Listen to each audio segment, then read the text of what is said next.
ইতিহাস কিন্তু বারবার আমাদের একটা জিনিসই দেখিয়েছে, যখন অবিচারের স্রোত সব সীমা ছাড়িয়ে যায় তখন শান্ত সমুদ্রও কিন্তু উত্তাল হয়ে ওঠে। আজকে আমরা ঠিক এমনই একটা জাগরণের গল্প নিয়ে কথা বলবো, যেখানে মানুষের ভেতরের চাপা ক্ষোভটা একটা অদম্য শক্তিতে পরিণত হয়েছিল। কিন্তু আসল প্রশ্নটা হলো, কি এমন হয় যে একটা আপাতদৃষ্টিতে শান্ত ধীরস্থির জনতা হঠাৎ একদিন ক্রোধে ফেটে পড়ে? চলুন তো এই প্রশ্নটারই উত্তর খোঁজার চেষ্টা করা যাক। তো এই গল্পের শুরুটা কিন্তু বাইরে থেকে দেখতে বেশ শান্ত, কিন্তু ওই শান্ত পরিবেশের নিচেই তলে তলে জমছিল চাপা ক্ষোভ আর হতাশার এক বিশাল পাহাড়।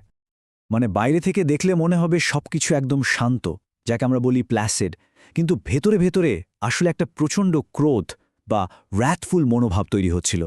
আর এই দুটো বিপরীত স্রোত, মানে শান্ত আর ক্রোধ, যখন এক জায়গায় এসে মেশে, তখনই তো একটা ভয়ঙ্কর ঝড়ের প্রেক্ষাপট তৈরি হয়, তাই না? আচ্ছা, একটা প্রশ্ন আসতেই পারে যে মানুষজন এতদিন চুপ ছিল কেন? আসলে এর পেছনে একটা অদ্ভুত মানসিক অবস্থা কাজ করে, যেটাকে ইংরেজিতে বলা হয় কমপ্লেজেন্স। এর মানেটা কি? এর মানে হলো অন্যায় হচ্ছে জেনেও চুপ করে সহ্য করা, হয়তো নিয়ম মেনে চলার জন্য বা ক্ষমতার প্রতি এক ধরনের অন্ধ আনুগত্য থেকে। আর এই যে নীরবতা, এটাই কিন্তু শাসকদের আরও বেশি দুঃসাহসী করে তুলছিল। তো এই যে চাপা ক্ষোভের কথা বলছি আমরা, এর পেছনের মূল কারণটা ছিল আসলে দুর্নীতির একটা চক্র।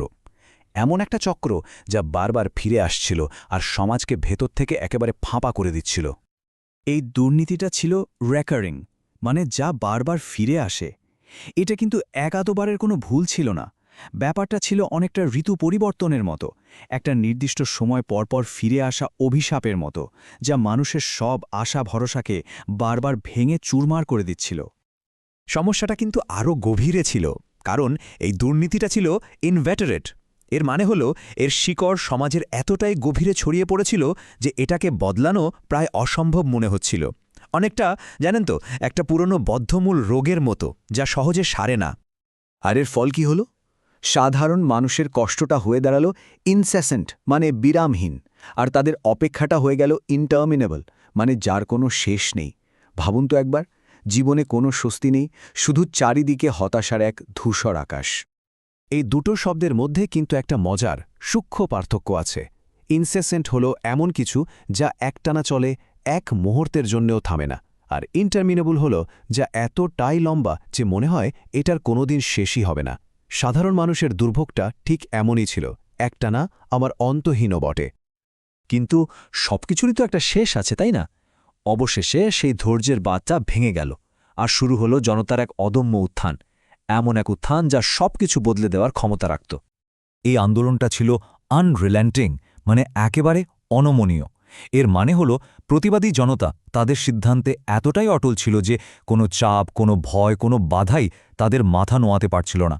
তারা পিছু হটতে রাজিই ছিল না। শুধু তাই নয়, তাদের চেষ্টাও ছিল আনরেমিটিং, মানে বিরামহীন। দেখুন, আনরিলেন্টিং ছিল তাদের মনের জোর, তাদের মানসিক দৃঢ়তা, আর আনরেমিটিং ছিল তাদের শারীরিক খাটুনি। দিন রাত এক করে অক্লান্তভাবে তারা তাদের দাবি আদায়ের জন্য লড়ে যাচ্ছিল। এই যে কথাটা এখানে লেখা, এটাই কিন্তু তাদের পুরো মনোভাবটাকে বুঝিয়ে দেয়। পরিস্থিতিটা এমন এক জায়গায় পৌঁছে গিয়েছিল যেখান থেকে পিছু হটার আর কোনো রাস্তাই খোলা ছিল না। সামনে এগিয়ে যাওয়াটাই ছিল তখন একমাত্র পথ।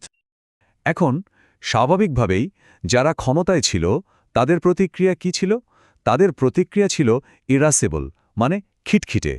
তারা অল্পতেই রেগে যাচ্ছিল আর দমন পীড়ন চালিয়ে এই আন্দোলনটা থামিয়ে দেওয়ার চেষ্টা করছিল।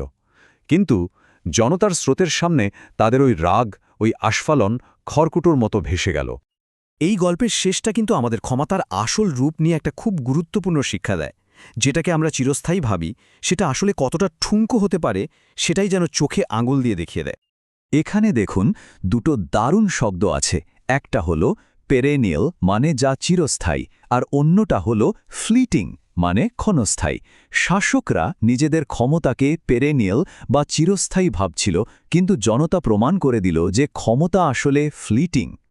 আর শেষ পর্যন্ত লড়াইয়ের ফলাফল এটাই দেখিয়ে দিল যে যে ক্ষমতাকে একসময় পেরেনিয়াল বা চিরস্থায়ী বলে মনে হচ্ছিল, জনতার অদম্য শক্তির কাছে সেটা আসলে ফ্লিটিং বা ক্ষণস্থায়ী হিসেবেই প্রমাণিত হল।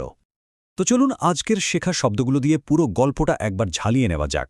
ক্লাসিড বা শান্ত জনতা, যারা কমপ্লেসেন্সের কারণে এতদিন চুপ ছিল, তাদের ভেতরের রাতফুল বা প্রচণ্ড ক্রোধের কারণ ছিল রিকারিং আর ইনভেটরের দুর্নীতি, যা তাদের কষ্টকে ইনসেসেন্ট করে তুলেছিল। কিন্তু তাদের আনরিল্যান্টিং আর আনরিমিটিং লড়াই শেষে প্রমাণ করে দিল যে ক্ষমতাকে পেরেনিয়াল মনে হয় সেটাও আসলে ফ্লিটিং হতে পারে। তাহলে সবশেষে প্রশ্নটা কিন্তু এটাই থেকে যায়, ন্যায়ের জন্য করা কোনো অবিরাম বা আনরিলেন্টিং লড়াই সেটা কি সত্যি কখনো বৃথা যেতে পারে? এই গল্পটা কিন্তু আমাদের একটা অন্যরকম উত্তর দেয়, তাই না?